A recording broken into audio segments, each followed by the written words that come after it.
जो इन्होंने ज्ञान दिया वो हमारे लिए मोक्ष का कारण है, मोक्षदायक है। अब हमारे ऊपर मेहर बख्शी परमात्मा ने, हम शिक्षित कर दिए और ये शिक्षा हमारे लिए हानिकारक भी है पूरे विश्व के लिए, और हमारे लिए एक विशेष परोपकार भी है इस शिक्षा का। ये वरदान भी बन गई अब हमारे लिए कि हम सदग्रंथों से परिचित होकर के भगवान को पहचान लेंगे स्वयं आंखों देख। ये शिक्षा हमारे ऊपर अभिशाप बन गई। अभिशाप क्यों बन गई? क्योंकि हमने परमाणु बम बना लिए। जरा सी कोई बात ऊक चूक होगी, एक परमाणु बम छोड़ दिया तो लाखों व्यक्तियों को समाप्त कर देगा। उस क्षेत्र में वर्षों तक कुछ भी नहीं होगा। ये इस शिक्षा की देन है। दूसरे हम चतुर बना दिए, इतने कौवे बना दिए हम, बहन भाई से दूर, भाई भाई का झगड़ा, और हम अफलातून बन गए। बनना था हमने दास। हमारे पूर्वज देखो कितने शांतिपूर्वक रहा करते थे।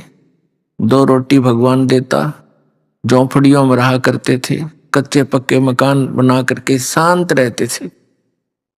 उनका जो पिछला दास को ने तो बहुत देखा है, क्योंकि 61वां वर्ष चल रहा है। उससे पहले के जितने भी बुजुर्ग देखे, कितना शांत स्वभाव होता था, निष्कपट होते थे, एक दूसरे के मदद के ऊपर तत्पर रहते थे। ऐसा दुराचार व्यभिचार नहीं था जो वर्तमान में आग लगी पड़ी है पूरे मानव समाज। तो ये शिक्षा का अभिशाप है हमारे, लेकिन ये अब वरदान बनेगी। परमात्मा ने इसका देना अनिवार्य समझा, इसलिए अब ये प्रदान की। नहीं तो पहले 4 युग हो गए, हम ऐसे अपना काम चल रहा था, ठीक है, टाइम पास ही तो करना था।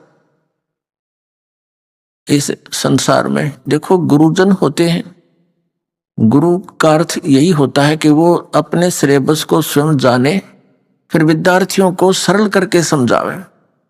ये इन गुरुओं का काम होता है। तो हमारे धर्म गुरु ये नकली थे, ये अज्ञानी थे कलयुग के। इन्होंने हमारे सदग्रंथों को समझा नहीं, अपने सिलेबस से ये परिचित नहीं थे, जिस कारण से हम विभाजित होते चले गए। कहीं हिंदू बन गए, कहीं मुसलमान बन गए, कोई सिख बन गया, कोई ईसाई बन गया। और उसके